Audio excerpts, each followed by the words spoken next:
senhores senadores, senhores telespectadores, senhoras.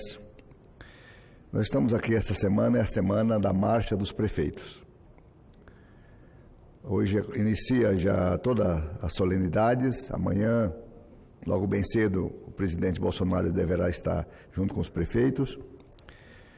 E agora mesmo aqui atrás recebi a prefeita Lisete Marte, uma prefeita da cidade de Cerejeiras, da fronteira com a Bolívia, lá em Rondônia. A região muito produtiva, região de soja, região de gado, região de milho. E ela veio aqui, olha bem a distância, nem sei dizer para vocês quantos quilômetros. Eu sei da cidade dela, a Porto Velho, que é a capital, são 700 quilômetros. Imagine de lá onde ela mora para vir a Brasília, participar da marcha e também visitar os parlamentares e os ministérios. Assim como a prefeita Lisete Marte, lá de Cerejeiras, estão aí milhares de prefeitos e vereadores aqui em Brasília. Isso é uma demonstração viva da concentração do poder. Isso é uma demonstração viva do desrespeito com os prefeitos brasileiros, com os governadores. Todo mundo tem que vir a Brasília de pires na mão, fazer peregrinação, essa via sacra horrorosa, de gastar dinheiro, diárias, perder tempo, a burocracia infernal e os prefeitos a ver navios. Então, essa marcha dos prefeitos, eu gostaria que ela viesse como, não a última, mas que viesse essa marcha dos prefeitos brasileiros como um grito sistêmico do que está errado na Federação Brasileira. A coisa não está certa. É a distribuição da riqueza, a concentração aqui em Brasília, a mentira, a falsidade, a enganação, não só desse governo, mas de todos os governos brasileiros, que eu nem sei que data é, que fica enrolando os prefeitos e os governadores, criando desvinculações de receitas. No tempo do Fernando Henrique tinha outro nome, que era Fundo Social de Emergência, que eu votei favorável na época. Então, guardando dinheiro que podia ser distribuído para os prefeitos e governadores do Brasil. Isso é realmente vexatório, constrangedor, ver esses prefeitos aqui em Brasília, em marcha. Essa marcha é como fazer aquela marcha de Prestes pelo Brasil. A coluna Prestes pelo Brasil. A coluna dos prefeitos peregrinando em Brasília, falando, gente, está errado. Está errado a situação. Como é que a gente precisa sair de tão longe para vir aqui a Brasília buscar direitos primários, não é? Direitos naturais para o prefeito governar a sua área de jurisdição.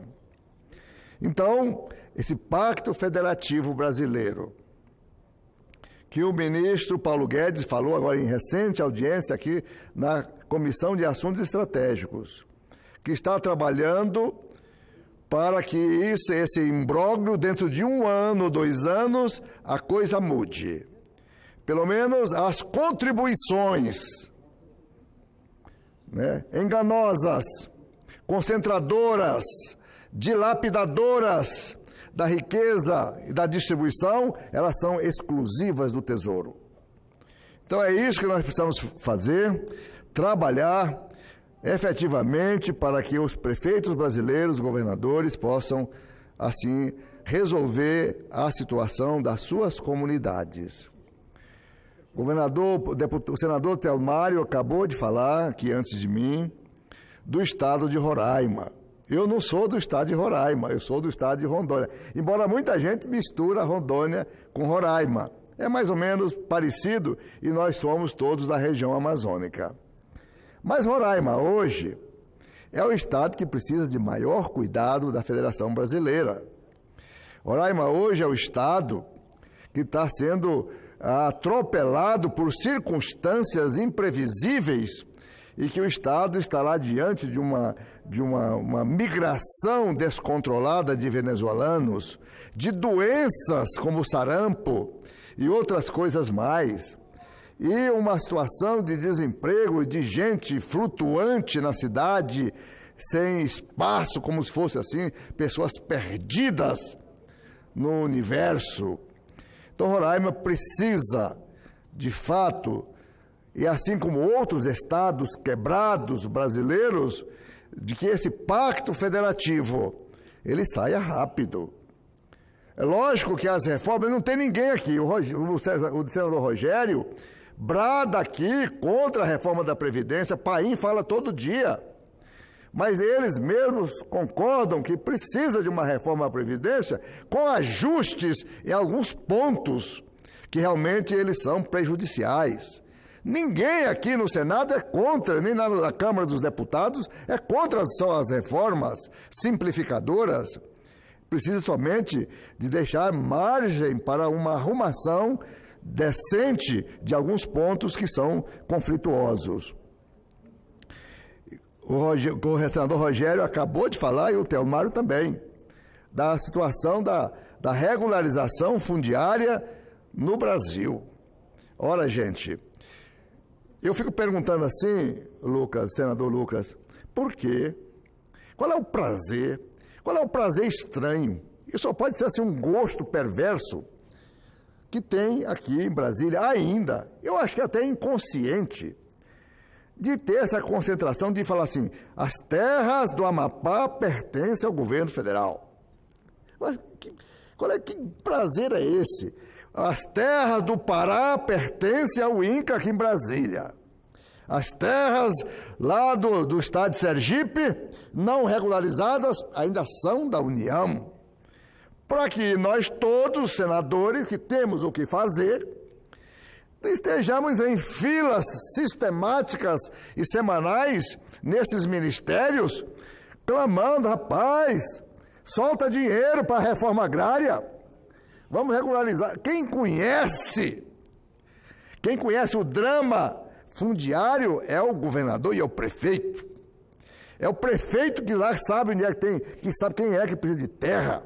É o governador que sabe onde estão os grandes conflitos fundiários, as matanças, as brigas, a violência, as ocupações de terra. Tudo isso, quem sabe, é o governador.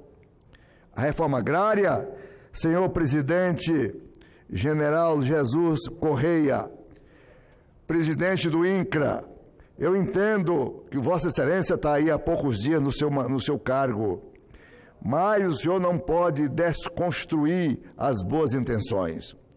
Vossa Excelência há de aproveitar a experiência acumulada e facilitar.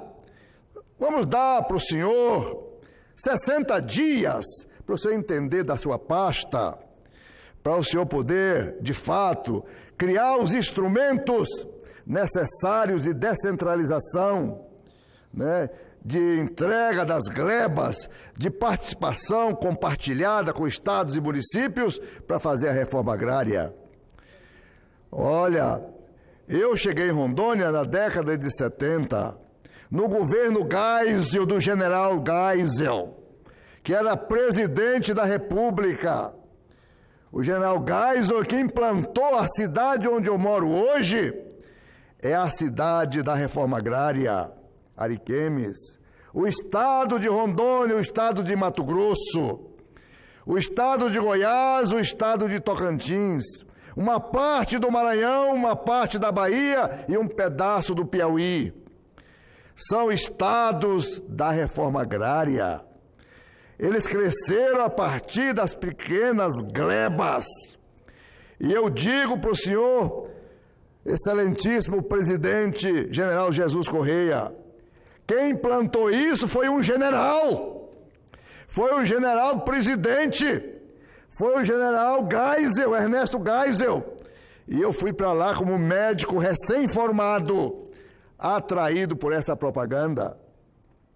E chega agora, em pleno ano de 2019, paralisa toda a sistemática da reforma agrária no Brasil, por tempo indefinido, que não vai se estressar com os clamores do sem terra, que não vai se estressar com os poceiros que estão em suas glebas há 20, 30, 40 anos sem definição, que não vai se estressar para não documentar essas terras.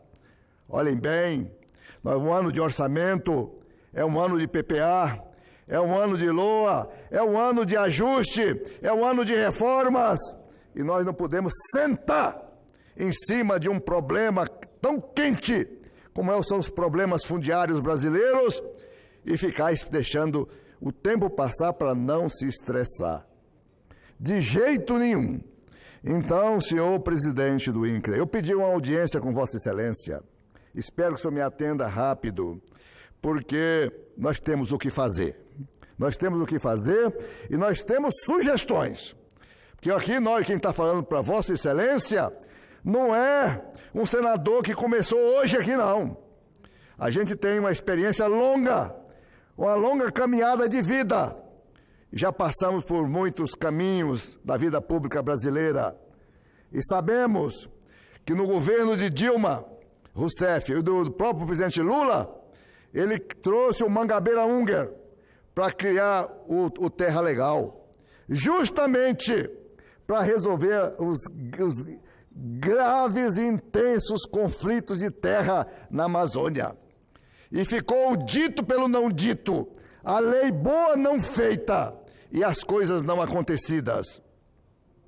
Dessa forma, senhor presidente do INCRA atual, eu espero que Vossa Excelência tome conhecimento o mais rapidamente possível e reinicie os processos descentralizados, modernos, compartilhados de atenção aos estados brasileiros.